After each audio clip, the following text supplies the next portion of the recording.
Okay, magandang araw sa inyo lahat. Ito na naman tayo with Tito Vlogs. And with Kristan. And this is not Not financial financial advice. advice. Ang dami na natin mga episodes ngayon. At mukhang nagugustuhan naman ng mga viewers yung mga pinag-uusapan natin. Mukha naman masaya sa comment section. Masaya ba dahil maganda ang presyo ng Bitcoin ngayon? Tingin mo masaya lang talaga yung mga tao? Based dun sa mga nababasa ko na sa comment section, masaya sila dun sa information na nakukuha nila kasi madami natututo. Hindi lang dun sa technical analysis aspect ng presyo ng Bitcoin, but overall, yung sa pati macroeconomics natututunan nila, no? So kaya tingin ko yun yung nagugustuhan ng mga tao dito. But syempre, ang pinaka maraming nagkakagusto sa lahat, no, yung prediction. Yun. Nakabangan na lahat. Lagi, no? Pero it's interesting na ngayon ang nangyayari with regards to predictions is naka-price pa rin tayo in dollars.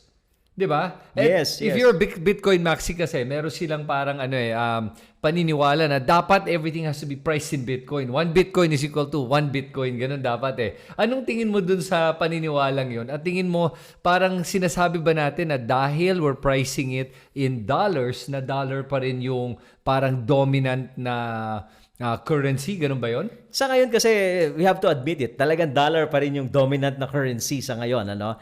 But eventually kasi, as the market accepts yung Bitcoin as a mode of transaction, mode of payment, at ginamit na, eventually, it will be priced in Bitcoin na. If you will notice, Chris, no, dun sa, siguro kung meron kang app sa exchange na app, di ba? Yep. Sinasabi dun sa exchange na app kung ilan yung Bitcoin na hawak mo. Halimbawa, may hawak ka na different Yes. altcoins, di ba? It is converted to how much Bitcoin is that. Ibig sabihin, yung mga altcoins is being priced to Bitcoin. Okay. Which exchange yung gumagawa nun ngayon? Na last time na yung ginamit ko was Binance eh. Sinasabi niya sa akin ilan yung Bitcoin ko based dun sa mga number of altcoins na hawak ko, sa value ng altcoins na hawak ko. Including your stable coins? Yes, including the stable coins. Ganun yes, pala, okay. Kaya nga naisip ko noon, sabi ko, eventually siguro, kumbaga ang since magiging major currency is Bitcoin, so everything, lahat ng mga altcoins will be priced in Bitcoin. Okay. And ako naman kasi nakikita kong mangyayari din dito, no, is when the time comes that Bitcoin becomes the global reserve currency, at talagang naniniwala ako dito. I don't know if you guys believe this or not, o tingin mo ba it's a pipe dream, or tingin mo it's highly possible? Kasi para sa akin, it's the likelihood of Bitcoin becoming the global reserve currency is almost 100%. Bakit? Kasi walang ibang currency na pwedeng pumalit ngayon sa US dollar, which is the current global reserve currency. Because nga, na-realize ang mga gobyerno na hindi na kayang pagkatiwalaan kahit sinong bansa para maging global reserve currency. Even yung BRICS, within Russia, China, India, they don't even trust themselves or each other kung sino ang magiging global reserve currency. Syempre, each one Sino wants to be. magiging dominant sa kanila, di ba? Kasi they don't trust each other. So that's why Bitcoin solves the problem because it's trustless nga. At dahil walang kahit na sinong bansa ang magkakaroon ng kahit na anong control sa Bitcoin, kaya inevitable na magiging global reserve currency yan. Pag mangyari yon, what I see happening now is that's when everything is priced in Bitcoin. And then the world goes under the idea that we are under a Bitcoin standard. Yeah, speaking of Bitcoin standard, no, ako naman, ang nakikita ko is eventually, similar to what happened to the gold standard, no, whereby meron kang reserve ng gold and then yung gold mo, depende sa value ng gold reserve mo, that's how much money you can only print, no, in your particular country, di ba? So, ibig sabihin, you cannot print so much money kung konti lang yung gold reserve mo. Yes. Alright? So, ang nakikita ko naman in the future, speaking of Bitcoin standard, pag napunta na tayo sa Bitcoin standard, eventually, ang magiging rule will be, hindi ka pwedeng mag-print ng stable coin mo, which is the currency of your country or the currency of your organization, kung wala kang Bitcoin reserve. Right. Kung wala kang so tingin ko, tapos it can easily be verifiable kasi 'di ba you can share your your wallet address, nandito sa smart contract yan, something like that, na ang daling gawin. recently itong Genius Act, pinag-aaralan ko kung ano yung long-term effect nito at bakit ba nila talaga ginagawa ito. Ang na-compare ko was, kung right now sa fiat system, only countries can issue money or currency. Diba? So ngayon, pag hindi ka naman pwedeng may kristan na peso. Right. Wala naman, hindi naman pwede yun. Diba? So, dito sa stablecoin bill ng US, pwedeng mag-create ng sarili nilang stablecoin yung mga kahit private companies, pwede silang gumawa ng sarili nilang stablecoin. And then, ito is, ngayon right now, it is backed by the US dollar. So, kumbaga, they are converting the US dollar into a digital dollar or stablecoin. But I think is eventually, ang pinamagandang gawin is yung mga etong mga stablecoins na i-issue, for example, si XRP, no? Yung Ripple stablecoin niya, should be backed by Bitcoin only, not any other asset. Okay. Diba? So, meaning, kung ano yung value ng Bitcoin mo, let's say you have a Bitcoin that is worth $10 million, you can only issue a stablecoin worth $10 million. Right. Okay. So in essence talaga, no, that's where we're going with the entire, kumbaga pag makita mo yung movement ng pera ngayon and global currency overall, talaga nakita mo is really heading towards that Bitcoin reserve currency status. Okay. Ngayon, what do you think will happen to economies, consumption, consumer behavior pag napunta tayo sa Bitcoin standard? Actually, kasi digital to, di ba? Ano pa napansin ko sa consumer behavior, I don't know if most of you will agree with me. Kapag ka digital yung pera mo, parang ang bilis gastusin. Okay. Yun ang napapansin ko di ba? Pagka nandun lang siya sa digital wallet mo, ang bilis mo lang i-spend yung currency, di ba? Whereby kung physical siya, medyo parang ang hirap, parang nararamdaman mo yung gastos. Pero pag nandun sa digital, medyo parang yun lang yun na napansin ko. So I think spending will be so fluid pagka nasa digital na tayo. So meaning kasi like for example ang Philippines, US, usually na tayo nasa consumerism di ba? Yes. Yung bumubuhay ng economy majority is yung consumers no, yung paggastos meaning no. So I think with that pag transition mo sa cryptocurrency sa digital, mas mabibilis yung paggastos, magbibilis yung ikot ng pera. Okay? Therefore, mas bibilis yung pag-grow ng mga economy. Oh, that's interesting. Ako naman, actually, I believe the opposite of that. The exact opposite. Naniniwala ako that once we get on the Bitcoin standard, babagal yung consumption. Dahil, ang idea kasi of money is based on an exchange of money for goods, di ba? Yes. And the problem is, yung mga tao, they spend money, fiat money, sa Pilipinas pesos because they titignan mo isang good, isang bagay, tapos sa tanong mo sarili mo, mas mahalaga ba tong bagay na to kaysa sa pera ko? Kung mas mahalaga yung bagay, ibibigay mo yung pera mo. So dahil mahina o hindi nare-retain ang halaga ng pera, mas malakas gastusin ng mga tao. Kasi nga, with the idea of inflation, people will tend to spend more because alam nila by next week, next month, tataas yung presyo nung binibili nila. So, mas malakas gumastos ang tao. Pero I think what will happen is when it's on the Bitcoin standard at alam mong mahalaga yung Bitcoin, mas titipirin mo siya, hindi mo lang siya basta-basta gagastusin. And when you see an asset that's more valuable than whatever t-shirt or watch or kaya car that you can buy, you will think twice about buying, thus lessening consumerism. I think that's what will happen eventually. And I think pag mangyari ngayon, it will create an economy na hindi na inflationary economy, but maybe even a deflationary economy, which will make things more valuable but not more expensive. So, yun na nakikita ko. So, it's a different philosophical view of ano tingin ko mangyayari. It makes sense din. Pero ako naman, I don't see kasi Bitcoin na gagamitin mo pambili. Yes. So, most likely, you're going to use stable coins that is backed by Bitcoin. Diba? For your purchases, no? For your daily purchases. And then yung Bitcoin mo, similar to what we have discussed yung mga previous topics natin, diba? You can borrow against it, you can lend it, diba? So, pwede mo kasi siyang gamitin yung Bitcoin mo without really selling it. Yun. Diba? You can capitalize on it. So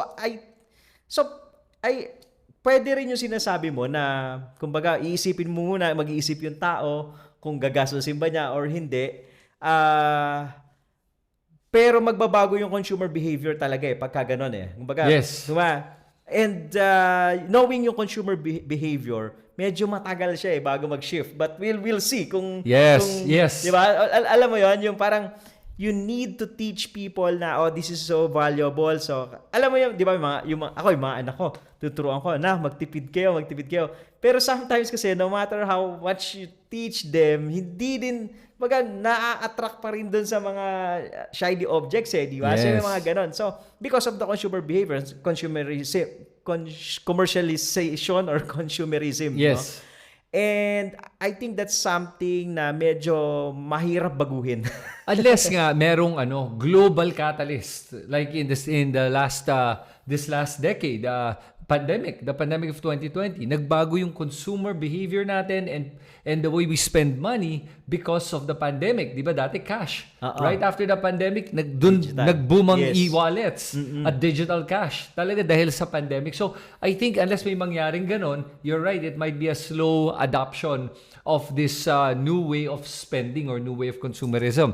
Pero at the same time, tama ka, na pag fiat currency pa rin yung ginagamit, yes, the habits might not change because nga you're still holding on to fiat currency. Pero if it's under the Bitcoin standard, it may not be called fiat currency anymore, di ba? Yes.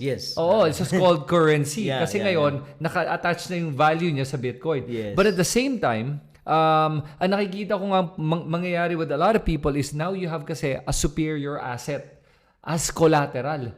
This is the best collateral I have seen in ages. Kasi nga, meron akong paniniwala that Bitcoin will go up forever. Because in reality, it's not that it's really going up forever, but everything kasi is becoming cheaper or losing value compared to Bitcoin at a very fast rate. Dahil doon, ang nakikita kong pwedeng mangyari is that Bitcoin becomes this superior capital that people will use to borrow against. Kasi alam nila, but if I borrow against it, mababayaran ko yung utang na yan pag umakyat yung presyo ng Bitcoin. So in essence, I'm not losing Bitcoin. That's the beauty of it. Yeah, agree ako dyan. Pero I think itong recent na basa ko, si Arthur Hayes. He is a former Bitwise yata na I forgot the exact exchange. Yes. CEO. He's the one who's predicting Bitcoin. Ito na yung gusto ng lahat, yung prediction. Hindi pa ito. Okay. It's pa lang na about, he's the one predicting Bitcoin to go about 250,000. This year yun Wow. Sabi ko, wow, 250 tapos meron siyang date. Kumbaga, may sinabi niya 2025. Okay. Diba? So, that's something that's so hard to do. Na meron kang specific na timeline With conviction. With conviction. Kasi kahit ako, I know, I believe na aabot ng 250,000 si Bitcoin, even more, di ba? Yeah. Yun nga lang, kung sasabihin kong 2025, hindi ko masabi, di ba? Naabot siya ng 2025. Yun lang yung nakikita ko. And recently, ito lang, mukhang nagtipi siya ng konti lang naman. August 2, may balita doon, he took some profit because he is expecting that Bitcoin will correct to 100,000. Mababaw lang naman. Mababaw lang. Mababaw lang. Kasi nag-TV siya 114 114? 114, mga nasa gano'n, no Friday. Not bad. Okay. Not bad. Well, kasi ngayon, nag-bounce ng konti kasi ngayon to about 115 114, 115. So, but around that time kasi a few days ago nag-112, nag-111. 111. I think that was Sunday or Saturday. On the weekend. So the Ghost Month or August Month, parang nagkatotoo nga nung August 1 mismo, biglang August 1 doon nag-umpisa yung bagsak. Yes. On August 1 unscheduled. That was last Friday. Friday. That was last Friday. Broader yung sell-off kasi pati US stocks went down by more than 1%, ang S&P 500, Nasdaq, no? So pati US stocks nagkaroon ng sell-off, and it's also the deadline ng tariff ni Donald Trump. Yes, oo. So lahat-lahat parang nagsabay-sabay. Nagsabay-sabay. Dagdag mo pa, last Friday, merong non-farm payroll. Ito yung measure ng job health, no, ng economy ng US. So the numbers were disappointing kasi ang ine-expect ng karamihan is 110,000 yung non-farm payroll nila. And the result was just 73,000. So medyo malayo yung variance. So what does this mean? Ibig sabihin, mas konti yung nagtatrabaho sa US than dun sa ine-expect nila, di ba? Significantly. And because of that, sinasabi nila na yung health ng US economy, pwedeng, kumbaga, yung trajectory niya pwedeng ma-derail because isa sa mga measure kasi ng health na economy and na binabantayan din ng Federal Reserve is the job creation. Job creation and CPI, yan ang dalawang mandate ng Federal Reserve. They need to ensure na yung labor market is strong and the price of goods and services, which is your inflation and CPI, is controlled. Okay?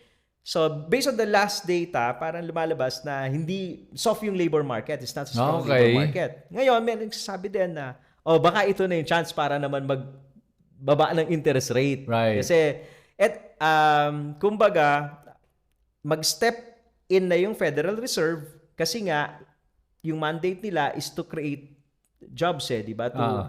To protect the labor market. So, once you lower down the interest rate, yung mga businesses, sila naman, they will have additional capital instead of them servicing their loans na with higher interest rate. Pag bumaba yun, so mas babawas yung interest rate na binabawasan na, so may papaikuting extra.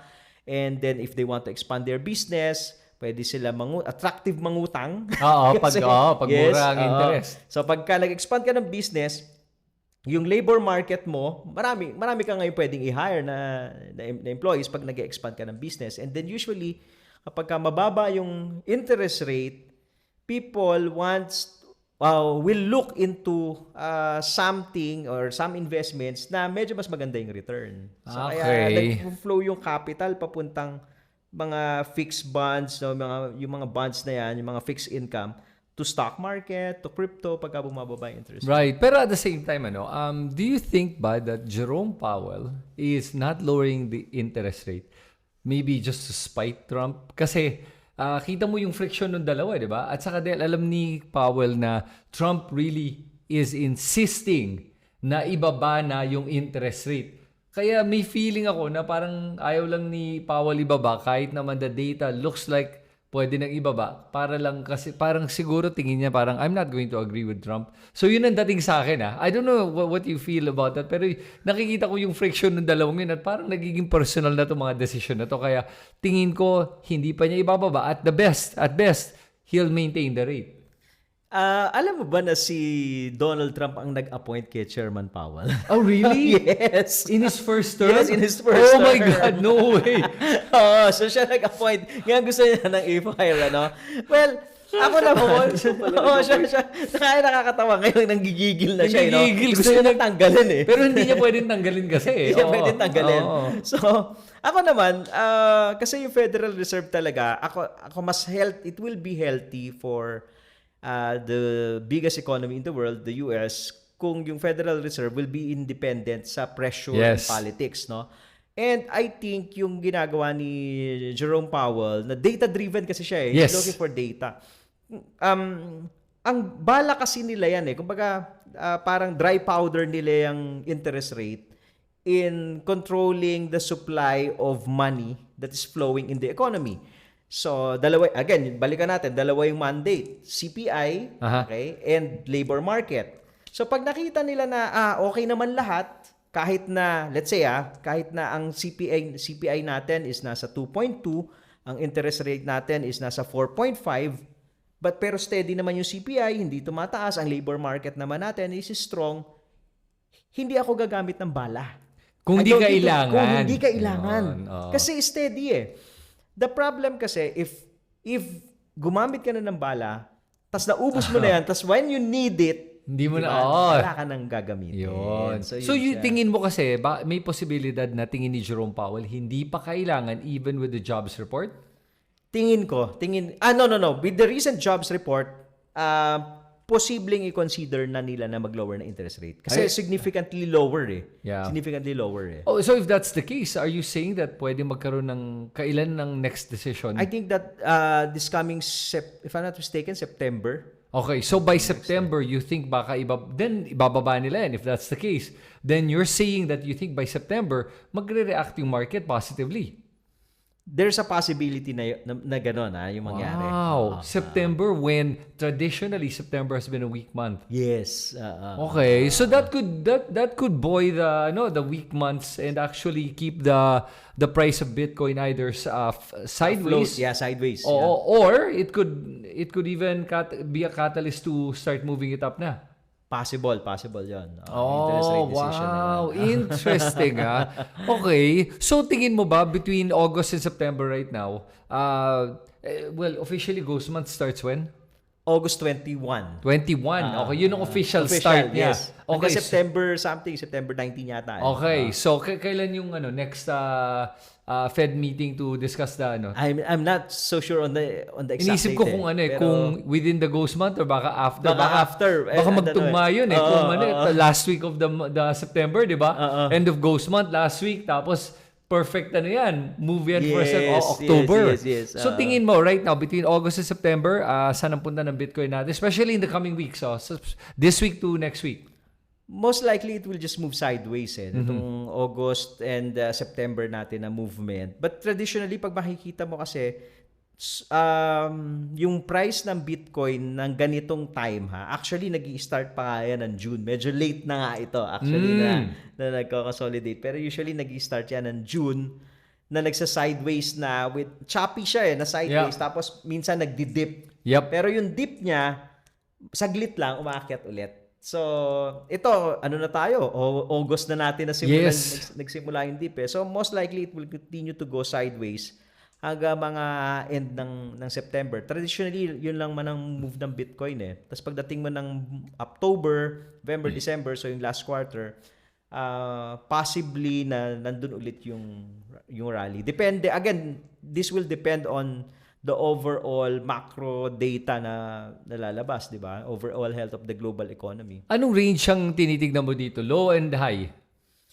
I'm still looking at the 120 range Hanggat hindi binabasag yung 120, we still can hover on that range with the possibility of mga 100 ganun kalaki yung nakikita mo 20%, 100 to 120 na range. Yung months na yan pero hindi mo nakikita na bababa na to below 100. I think pag below 100, maraming bibili dito. Sa 100, yung 100 kasi, remember, in our previous episodes, diba, nabanggit ko sa iyo na pag ito nag-range dyan ng matagal sa 100, it's like sinisemento niya yun. Yes.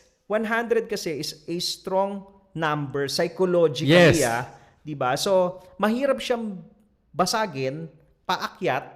Kaya nung nabasag natin, it's good na tumagal tayo doon. Nung nag-hold yung support sa 100,000 at nag-hover doon ng matagal. So, kasi as a technician, ayaw mo na makita na basta niya lang nilagpasan yung significant price area na yun Okay. Kasi pag nilagpasan niya yun, meaning to say, konti yung trades doon. Pag bumalik yan dyan, saglit lang yan, tatagusin din pababa. Yes. So, ang ginawa ni Bitcoin kasi is bumabad siya doon sa area na yon, di ba? Nagna 90 to 105, 95 to 110, naglaro siya doon. So, ang daming trades doon sa area na yon.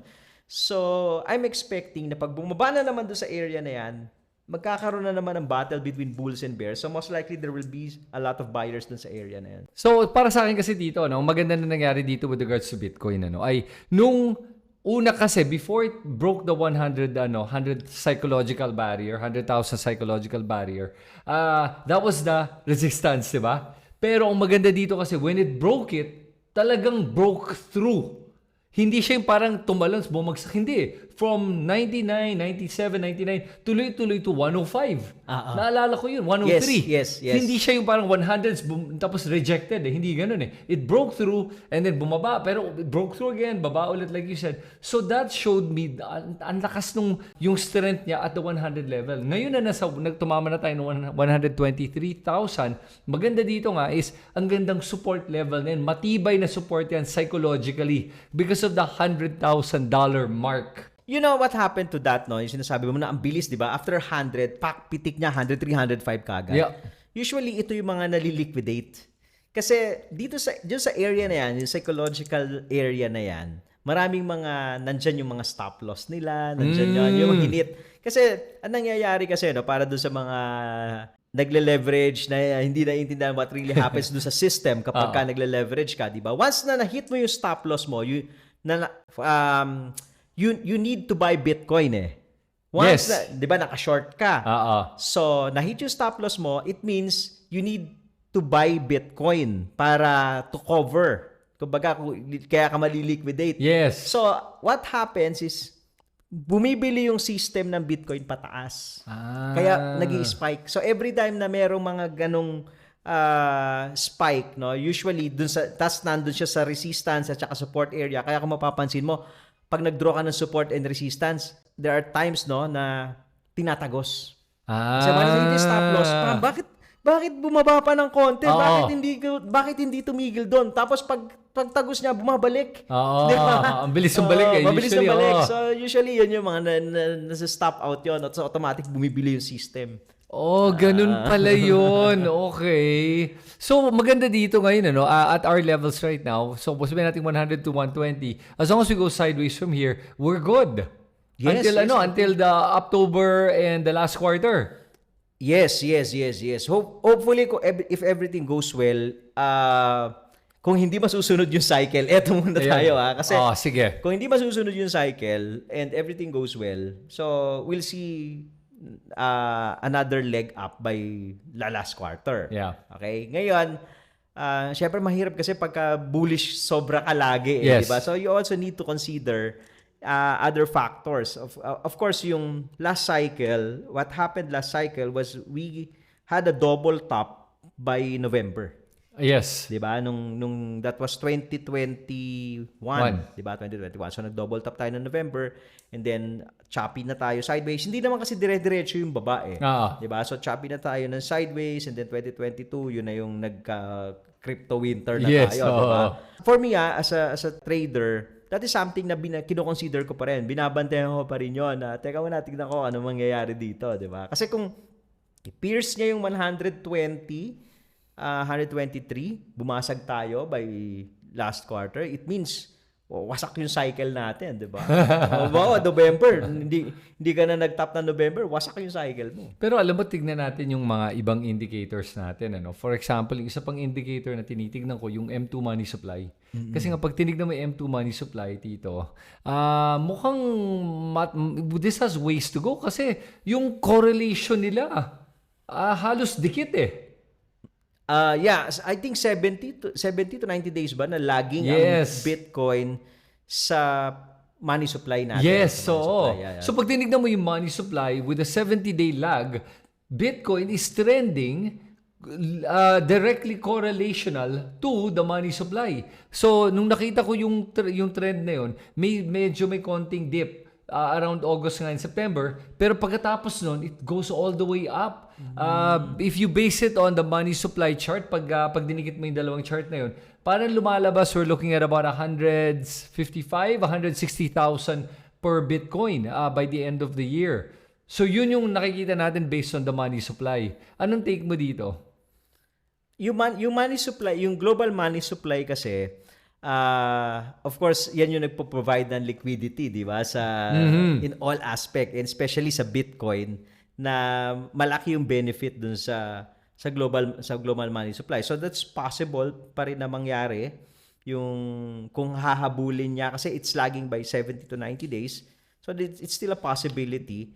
But there are also factors kasi kung bukod dun sa money supply, babalikan ko ulit yung stablecoin bill, whereby they are targeting I think 3.1 trillion na market cap ng lahat ng stable coin. So imaginein mo itong stable coins na to, saan pupunta to, 'di ba? So usually Right. ang Oh. bibili nito ng Bitcoin. Pero 'yun ang si Commerce Secretary Scott Bessent, sinasabi niya na by 2030, he's predicting na 3.1 trillion dollar market cap ang stablecoin. Wow. So, that's a big deal. Yeah. So that is something na I'm also looking at mas yun ang tinututukan ko compared do sa money supply eh. So pero pag pinagtahi mo pa rin silang dalawa, 'di ba? Parehas pa rin bullish eh, parehas pa rin positive Yes. yun eh. Pero yun nga yung stablecoin ang tinitignan nila 2030 pa eh. Okay. 'Di ba? But it's steadily increasing. Okay. You know, for me, the other indicator pala that I'm looking at or the other chart is the mining cost for Bitcoin.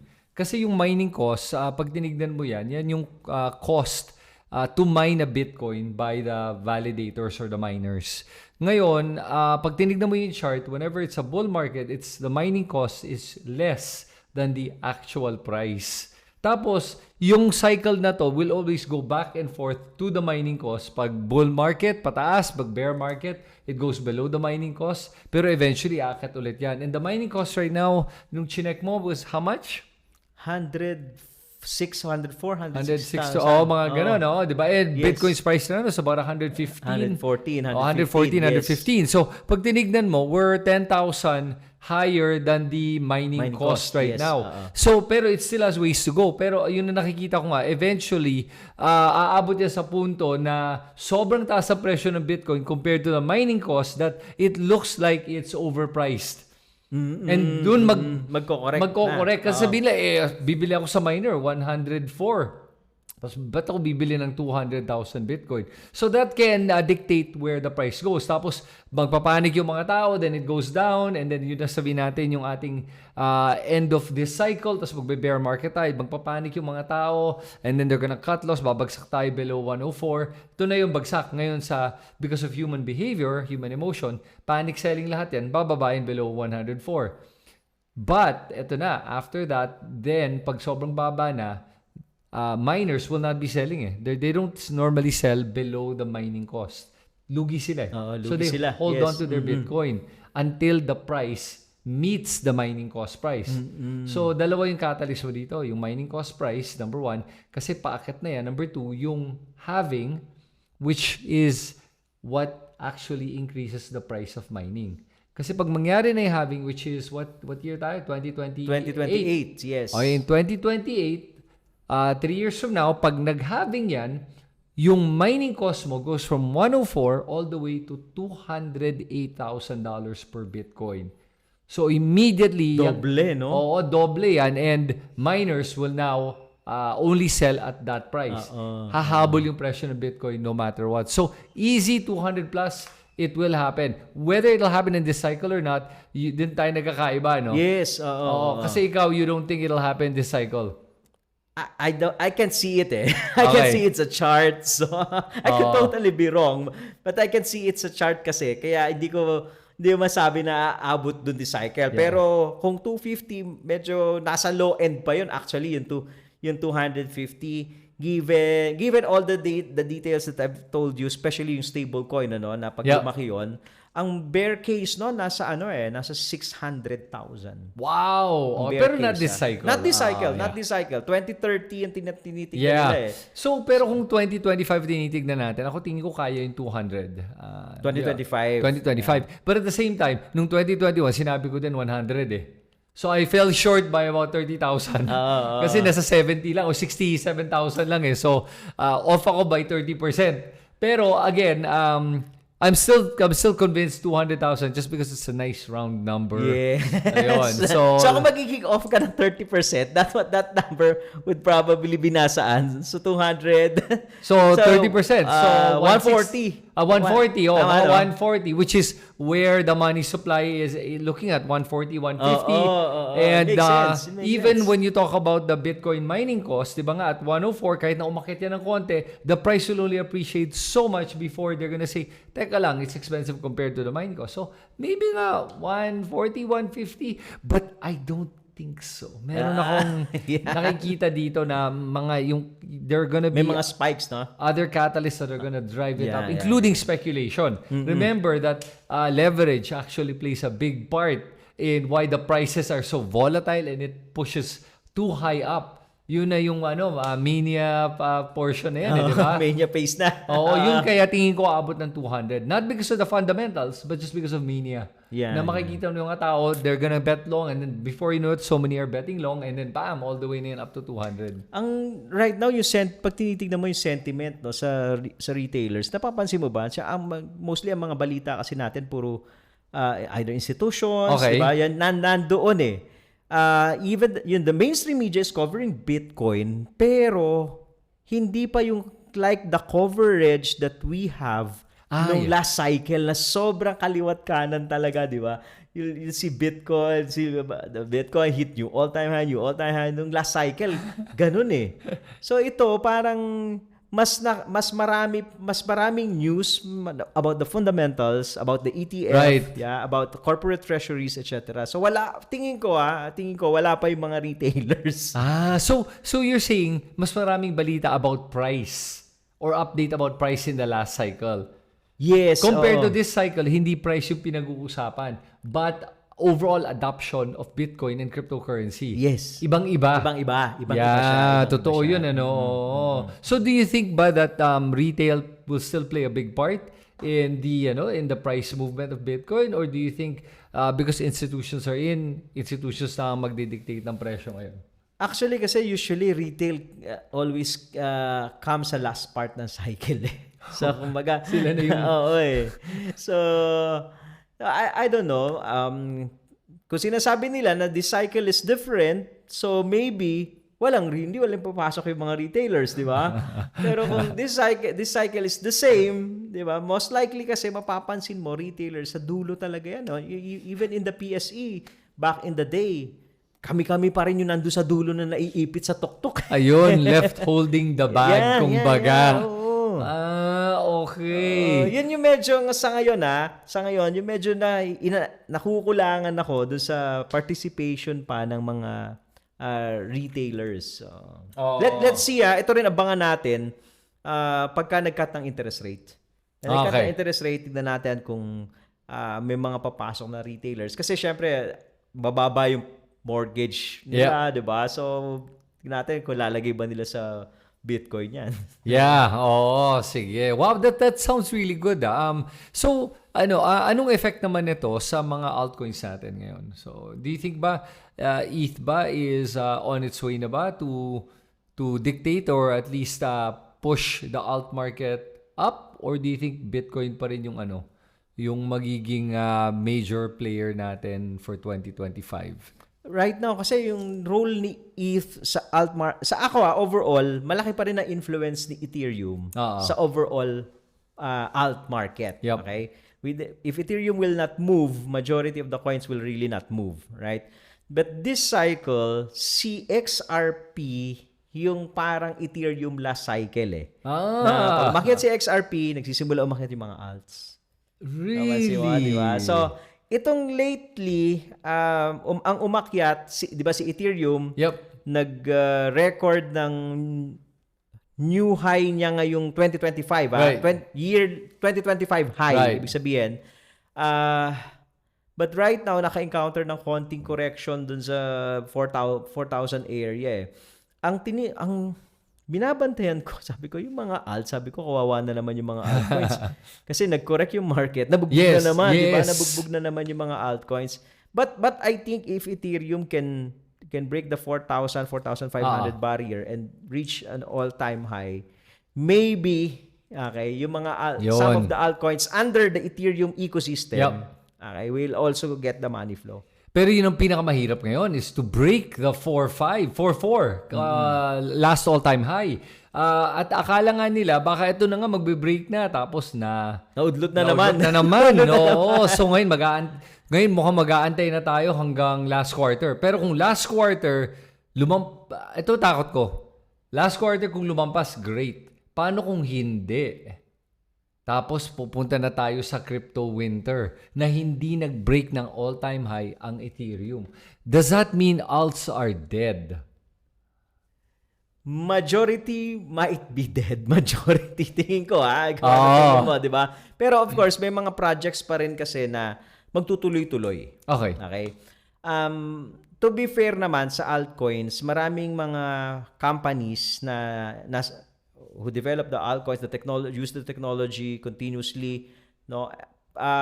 Na kahit na bear market, tuloy-tuloy pa rin naman sila nagde-develop, Right. to be honest. It's just that yung price kasi minsan hindi na di-discount yung nangyayari dun sa Yes. Okay, hindi niya napaka-factor in yun na nangyayari na development mismo dun sa altcoin or dun sa technology na ginagawa nila, no? Ang isa sa factor pa na nakikita ko kung bakit hirap din no na umakyat yung mga altcoins is because of the vesting schedule. Kasi nagre-release some of the altcoins, no, nagre-release sila continuously ng new tokens into circulation because of the vesting schedule, di ba? So, ibig sabihin, while they continuously develop the project, okay, supposedly mag-a-adapt yung mga users, etc. Habang ginagawa nila yun, nagre-release naman sila ng bagong supply. So, ibig sabihin, if they attracted demand, may supply naman silang pambabangga. So that's why the price just keeps on staying on that certain level. Okay. Yeah. So interesting na yun na nangyayari ngayon. And I hope, I'm still hopeful. Let's cross our fingers. Kasi kung makita natin kung ano yung pupuntahan ng ng alts natin Kasi alam ko maraming mga Pinoy, ang karamihan na hawak nila hindi Bitcoin Altcoins. Kasi ang mentality kasi ito napansin ko Ang mentality is ang mahal na ng Bitcoin. Ang konti na lang ng upside siguro niyan. Pagka, 'di ba? Yun ang mentality when compared to kung meme coin kaya kikita nila yung mga meme coin, 'di ba? Lakas umakyat. O kaya XRP nakita nila lately ang lakas umakyat, 'di ba?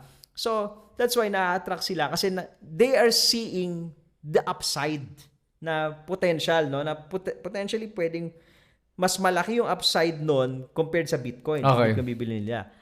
But the problem is they do not see yung downside. Yun. Ang kina-calculate lang nila yung pag-akyat, yung upside. Pero paano kung hindi umakyat? 'Di ba? Paano yung downside naman? Syempre, kung mas mataas kung malakas yung akyat niya, malakas din yung baba niya. Right. Diba? Yung high risk, high return, di ba? So, ganun siya Yes. So ano advice mabibigay mo sa ating mga mga kapwa Pinoy na nasa crypto? I think it's still, I'm still in the camp that we are still early sa Bitcoin and in this technology. It's not too late to start studying even if nandito na tayo sa bull market, nasa bull cycle na tayo. Ang pinamagandang gawin pa rin is to continuously study. Kung meron kang, for example, na napupuso ang altcoin, di ba? Let's say may gusto kang technology, you believe in the technology, let's say ng XRP na lang. Aralin mo siya. Aralin mo din yung development dun sa space ng payment, for example, because it's XRP. Are there competitors na who's trying to compete with XRP? Yung mga ganun So, para siyang gagawin mo siya na parang negosyo mo na hindi mo lang dapat pababayaan na sige tatakbo naman yan Walang ganun di ba? So, better pa rin na aralin mo siya. Aralin mo yung competitor similar to a business. Aralin mo anong galaw ng competition, anong galaw ng market para tumagal ka dun sa business, di ba? At kahit na may mga downfall na mangyayari, makakasurvive ka kasi naintindihan mo at inaral mo. So, ganun din sa altcoins. Aralin nyo yung mga altcoins na yan. Ngayon, if kahit na nag-aral ka, there's still a chance na you will not make it. Diba? Ganun siya That's the reality Sa business naman, kahit na ang dami mong capital, there's still a chance na you will not make it. So pretty much the same. So, bottom line is you need to manage your risk very well. Okay? Capital allocation, hindi ka basta-basta tumotodo, di ba? Ako, I've failed so many times in business eh. Pero isa lang yun, eventually may nag-succeed na isa. Di ba?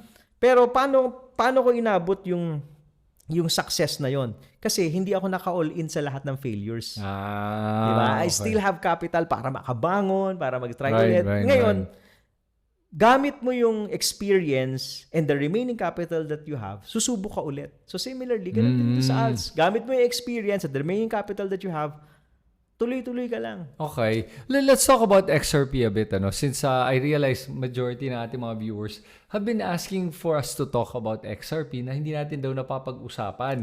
Na nagtatampo na nga yung iba na bakit palaging hindi yung binabanggit daw masyado yung XRP. Shoutout mo na XRP armies ha. Shoutout natin. Okay. Yeah, sige, pag-usapan natin. Pero sa akin na sige, I'm going to play the devil's advocate dito kasi yung nakikita kong gustong gawin ng XRP kasi is they want to replace the SWIFT system of international remittances. Pero sinasabi nila gagamitin yung XRP token to do that. Ripple is going to use the XRP token to do that to basically lessen the friction and lessen the cost. But ang nakikita kong problem is now yung stable coins are going to be ramped up with Circle, yung USDC, and I think Coinbase is also planning. Tapos XRP also meron has their Yeah. RLUSD. Ang tanong ko lang ano pa ang use ng XRP token kung hindi naman yun ang gagamitin na underlying cryptocurrency para mapabilis yung international remittances kasi magkakaroon na nga sila stablecoin. Wouldn't stablecoin be a better way to be able to do international remittances where alam mo yung actual presyo? Hindi compared sa XRP kung ginamit mo, nag-iiba yung presyo from the time you convert, transfer, and then balik. Yun na nakikita kong problem. Unless hindi ko talaga naintindihan yung anong gusto mangyari ng XRP or Ripple. Ako, I think ang magiging role ng XRP token mismo they can be used as validator nodes, etc. No, for the technology. So while using the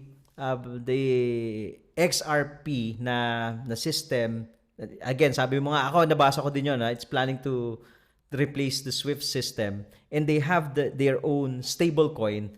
Tingin ko match kasi pwedeng you're going to stake your XRP, diba? You're going to stake it and then help validate transactions. Kasi, di ba, right now, yun nangyayari kay Bitcoin, di ba? Yung mga nakakakuha ng Bitcoin, yung mga miners, they are being rewarded dahil nagmamine sila, nagva-validate sila ng transactions. Yep. So, what will happen is, kapag ka ginagamit na yung XRP sa in international transaction settlements, you need to validate those transactions as well. So, di ba si Ethereum nag-shift din siya to proof of stake? Yes. Yung mga naka-stake na tokens are being used to validate. Di ba? So, posibleng ganun yung maging, tingin ko posibleng ganun yung maging roadmap ni Right.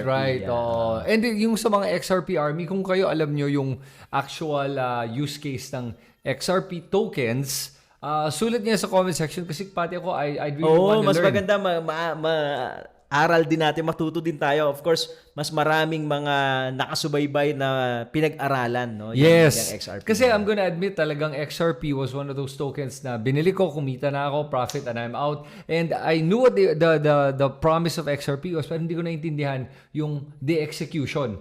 So, nakikita ko yung sinasabi lang, ito ang vision natin. Pero how are you going to execute? That was always the question in my mind na hindi ko mag-gets talaga. So, baka nga, nag-iisa lang ako dito. Malay ko baka alam ng XRP army. Hindi, ito yung talagang gagawin niya. Kasi may mga kaibigan din ako na maraming XRP na talagang binili nila ng mura and now they're rolling in the dough. O, kumbaga, when Lambo, nandun na sila. Oh. Pero alam mo, tama yung ginawa mo na bumili ka, binenta mo nung sabi mo, you're questioning kasi hindi mo naiintindihan. So, I think may lesson din na matututunan yung mga viewers natin doon. Kasi, tama lang na kung hindi mo naiintindihan ng isang bagay, diba? Huwag mong i-huddle. Huwag mong i-huddle. Huwag mong bilhin yung isang bagay na hindi mo naiintindihan. Diba? Kasi, mapaparusahan ka niyan. Diba? Kasi ang hirap nun na lalo na during that time, nai-imagine ko during that time, niloloko nga nila yung XRP as Yes. stable coin. Stable coin yung XRP, hindi gumagalaw, di ba? So, syempre, ikaw, as a holder, tapos di mo naman siya naiintindihan, di ba? So, ano yun, sleepless nights yun eh. So, Yeah. Ako, I think tama yung ginawa mo na, sige, hindi ko naiintindihan, even though binasa ko, I don't get it, kung paano nila gagawin, then I should sell. Yeah. Diba?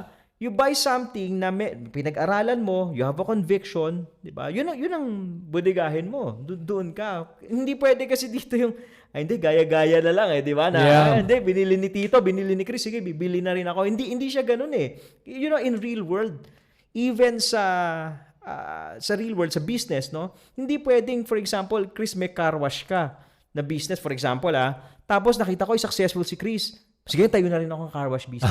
Hindi ganun eh. It doesn't happen that way di ba? So, kailangan, aralin mo rin, tignan mo kung fit sa'yo, di ba? Fit ba sa timeline mo? Fit ba sa risk mo?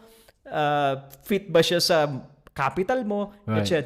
So, ganun eh. Even sa altcoins, di ba, ganun din siya. Hindi siya pwedeng gaya-gaya. Yes. Gaya. Maybe makakakuha kayo ng... Ang maganda lang, no, in listening to... Ako, ito natutunan ko din, no, even when I was new sa stock market, in reading and listening and studying, medyo nagkakaroon ka ng idea ano yung mga issue-shortlist mo. Di ba? So, for example, may mga nabasa ka, may narinig ka ng mga tokens to somebody who you respect and you follow and you respect, pwedeng lalagay mo na yan sa shortlist mo and then you start studying it Kasi ang hirap nga naman, ilang hundreds of thousands yung Right.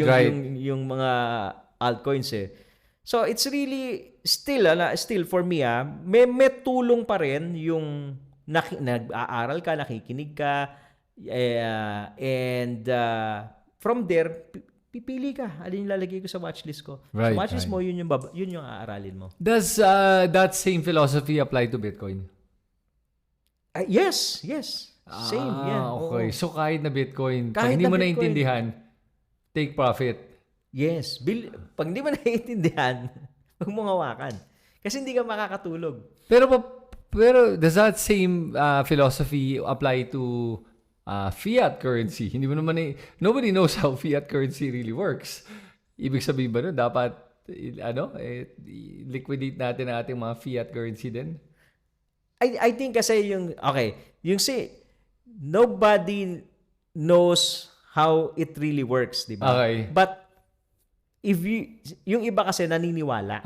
The belief in the system. Belief in the system. So kasi sa fiat, you believe in the government na Yes. sasaluhin naman niya to. Yes. Hindi naman siguro pababayaan.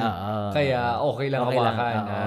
Okay kasi Bitcoin, walang ganun Yung Bitcoin kasi, because of its volatility, kung hindi mo naiintindihan, shake out ka. Yun ang punto siguro na sinasabi mo, na hindi dahil, ang punto mo is, pag hindi mo kasi naintindihan, baka mapabenta ka ng maling oras. Yes. Di masasayang lang ang investment mo, matatalo ka pa. Diba? Dahil hindi mo pinaniniwalaan. Kasi kung pinaniniwalaan mo yan, hindi ka lang masya-shake out o basta magbebenta lang ng kung ano-ano at kung kailan lang. Baka bibili ka pa kung naniniwala ka. Yun. Diba? I know you have a lot of friends. How many of your friends, nung bumagsak yung price, nag-isip kong ibebenta nila. Yes. Diba? Tumawag sa'yo, bebenta ko na ba? Kasi hindi nila naiintindihan Diba? So darating ka talaga doon sa point na yon na mag-iisip ka kung tama ba itong ginawa ko. And syempre, walang katumbas yung kung hindi peaceful yung hindi ka makakatulog Yes. Diba? So darating ka doon sa point na yun But then again, may option ka naman to study it. Yes. Laging ganun Lagi naman may option na, sige, aralin ko paano ba to, how does it work. Kung ang lagi kong sinasabi kapag it is something na hindi ka nakakatulog, reduce your risk, reduce your exposure. Ayun. With that, Tito, alam mo, dumaan na ang isang oras. Would you believe it? Ang bilis, diba? Hour na pala yun. At saka saya na naman ang usapan natin. And para sa akin, para makatulog tayo ng mahimbing at makatulog yung ating mga viewers ng mahimbing, advice for them for the next week in terms of trading, ano mga dapat ginagawa nila ngayong linggong to for trading? Alright, in terms of price action ni Bitcoin, watch out for the 110 support level and the 115 resistance. Remember, 115 was our previous support and now we are trading below it, so it will now act as our resistance. Okay. So bantayan yung 115. If we take out 115 and trade above it continuously, maybe we'll go back to 120. But unless pag hindi tayo bumalik doon, if we fail to regain the 115 level, expect mga 110 Okay. support. Yan. Oh, yan. With that, guys, remember, yung sinabi ni Tito at yung mga binabanggit natin dito, it is not financial advice. At ako si Kristan, Ako si Tito G. and we'll see you guys on the next episode. Okay, Alright, sige. bye. Happy trading!